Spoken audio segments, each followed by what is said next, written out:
Hello friend, આજે લાંબા સમયના અરસા બાદ ખેતરે આવ્યો હતો. ખેતરે આજ દવા છાંટવાનું કામ ચાલુ કર્યું છે, કારણ કે ખૂબ જ વરસાદ પડ્યા બાદ ખેતરમાં બહુ જ નિંદામણ થઈ ગયું હતું. એટલે આ બધા દવા છાંટવા માટેના સાધનો તૈયાર કરેલા છે.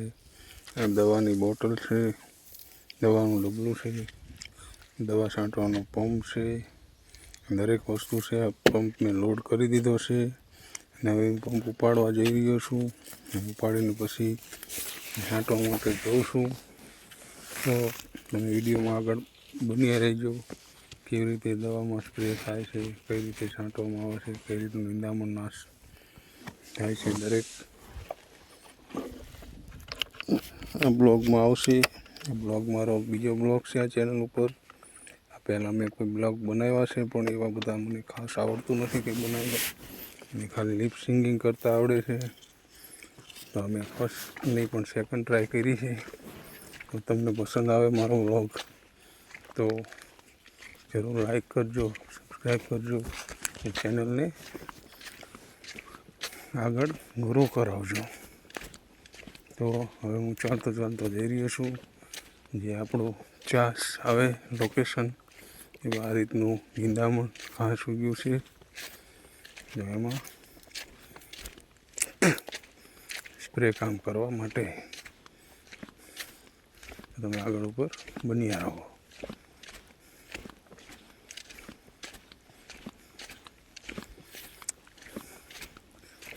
कभी प्यार दिल से निकलता नहीं,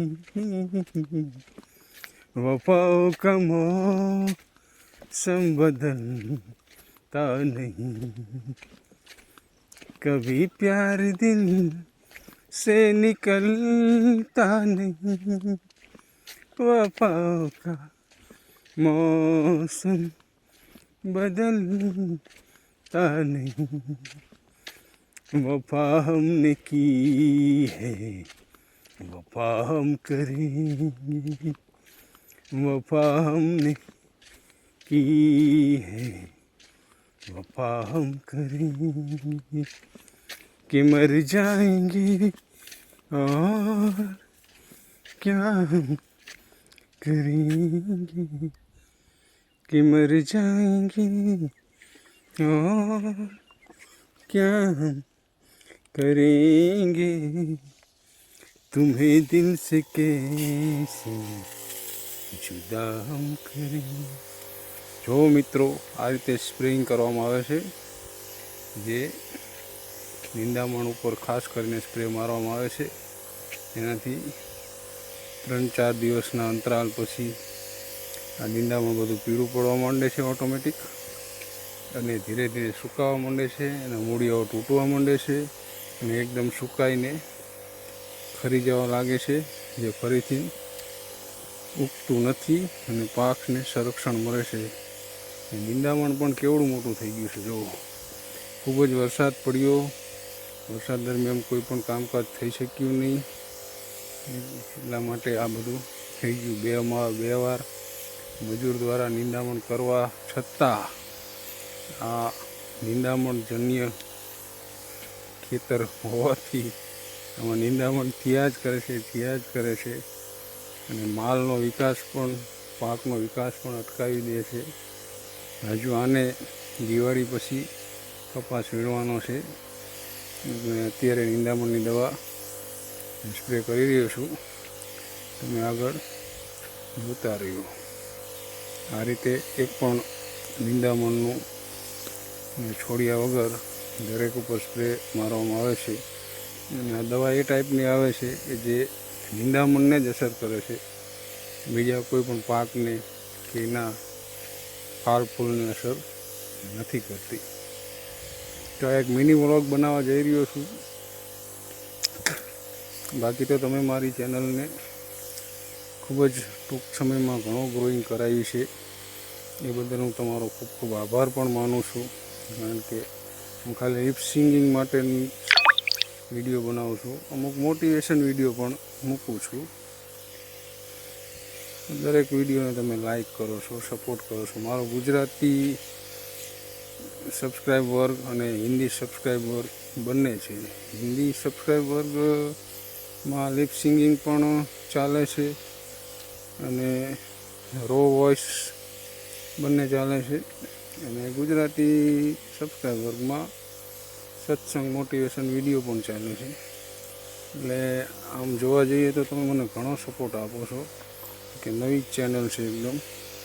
અને હું યુટ્યુબથી ભાગતો પણ હતો, કારણ કે વ્યૂઝ ન આવવા, વિડીયો પર કોઈ જાતનું ગ્રોઈંગ ન થવું અને લાંબા ટાઈમ સુધી ચેનલ પડી રહે છતાં કોઈ પણ વિકાસ ન થવો, આવા બધા કારણોસર હું યુટ્યુબથી ભાગતો હતો. અને ફેસબુકમાં તો મારી દરેક પ્રોફાઇલો અને પેજ મોનેટાઈઝ છે, પણ એમાં વિડીયો બહુ રેન્ક થતા, વ્યૂ ઘણા આવતા, પણ રેવન્યુ જે જનરેટ થવી જોઈએ એટલે બધી ખાસ નથી થતી. પછી મેં વિચાર્યું કે લાવો, આપણી પાસે કળા કુદરતે આપી છે તો થોડું લિપ સિંગિંગ કરવી, અમુક રો સિંગિંગ કરવી, રો વોઇસ કાઢવી અને અમુક એવી એપ્લિકેશનોમાંથી કેરીઓકે મ્યુઝિક લઈને ગાઈએ પણ, સિંગિંગ પણ કરીએ, બધું જ કર્યું. અને ધીરે ધીરે એક બે લાઈન ક્લિયર થતી ગઈ તો એ ઉપર વધારે ધ્યાન આપ્યું છે મેં. ને સાથે સાથે આવું થોડું ઘણું ફાર્મિંગનું કામ હોય તો નાના મોટા વ્લોગ પણ કોઈક વાર બનાવું છું. જો તમને પસંદ આવે તો આપણે આ વિષય ઉપર પણ વધારે ધ્યાન આપશું. મેઇન તો શું છે, મોટિવેશન સબસ્ક્રાઈબર દ્વારા મળવું જોઈએ, કારણ કે મોટિવેશન સિવાય કોઈ પણ કામ સારું થતું નથી, એનો મને ખ્યાલ છે.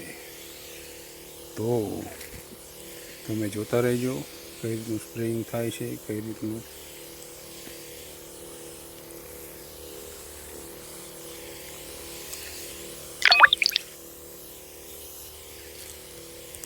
हर जख्म दिल का तुझे दिल से दुआ दे, हर जख्म दिल का तुझे दिल से दुआ दे, खुशियाँ तुझे गम सारे मुझको खुदा दे, तुझको भुलाना पाया मेरी बेबसी है, तू मेरी जिंदगी है, तू मेरी हर खुशी है, तू ही प्यार, तू ही चाहत, तू ही आशिकी है, तू मेरी जिंदगी है, तू मेरी हर खुशी है. ओ आ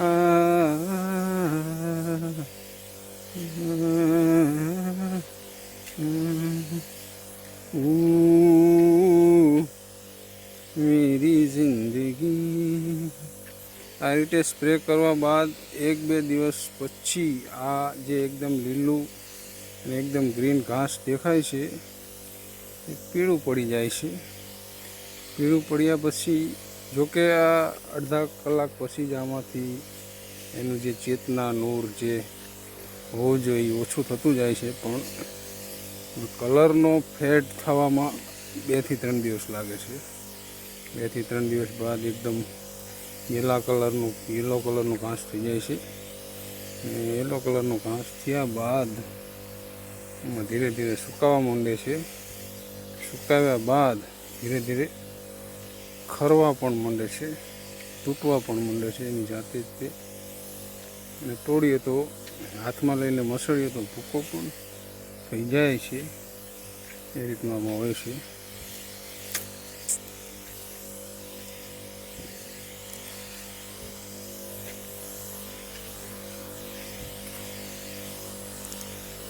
જોકે સરકાર દ્વારા એક બહુ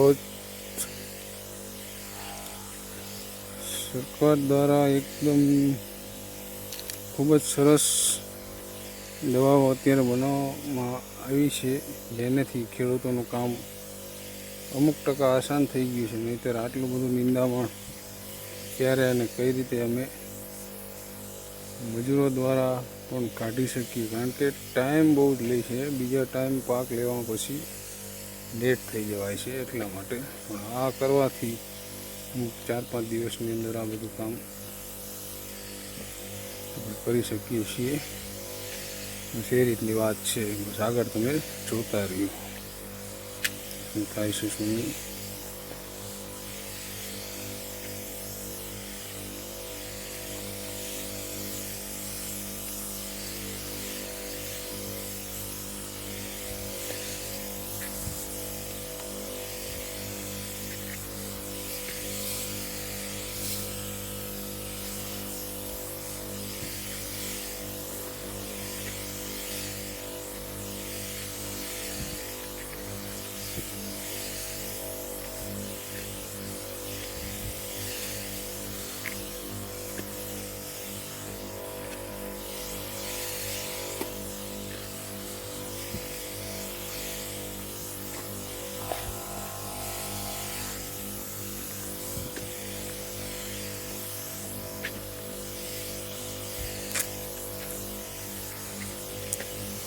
આ 120 સ્પ્રે મારવાનો છે આખા ખેતરની અંદર. આવડું મોટું ખેતર છે, એની અંદર આવડું મોટું ઘાસ પણ છે. જે આમાં ખેડૂતો હશે તો મારા ઉપર દાંત કાઢતા હશે કે આ ભાઈની કેટલી બેદરકારી છે કે આટલું મોટું ઘાસ ઉગી ગયું તો એમને ખ્યાલ નથી. પણ અમુક કારણોસર આવું બધું બની જતું હોય છે. કાયમ નથી બનતું, પણ કુદરત સામે આપણે લાચાર થઈ જઈએ છીએ. એટલા માટે ટાઈમસર કંઈ કરી શકતા નથી, ટાઈમસર ખેતરમાં આવી શકાતું નથી, એટલે ટાઈમસર ખેડાણ થતું નથી, સાથી ટ્રેક્ટર ચલાવી શકાતું નથી. આ બધી તકલીફ ઊભી થઈ જાય છે. પણ આ તો રિયલ વિડીયો બનાવવો એ પણ એક હિંમતવાળું કામ હોય છે, કેમ કે રિયલ વિડીયો કોઈ નથી બનાવી શકતો અત્યારે. બધા જે અમુક એપ્લિકેશનનો સહારો લઈને બધું જે કરતા હોય છે એ પ્રમાણે કરે છે. મને એવું રિયલ સિવાય ફાવતું નથી. તો હું જે છે એ જેવો છે એ રીતે રજૂ થઈ જવા માગું છું પબ્લિક સામે. કારણ કે છુપાવીને ક્યાં સુધી જીવો તમે? છુપાવવાથી કોઈ ભેદ છુપાતો નથી. જેમ જૂની કહેવત છે કે છાબડાથી ઢાંકેલો સૂરજ કોઈ દી ઢંકાઈ રહેતો નથી. એક દિવસ તો એની દિશા ખસવાની સૂરજની, એટલે દિવસ સૂરજ છાબડામાંથી બહાર આવી જ જવાનો છે. આ કુદરતી નિયમ છે, એમાં અમુક કે તમે કંઈ પણ કરી શકે એમ નથી.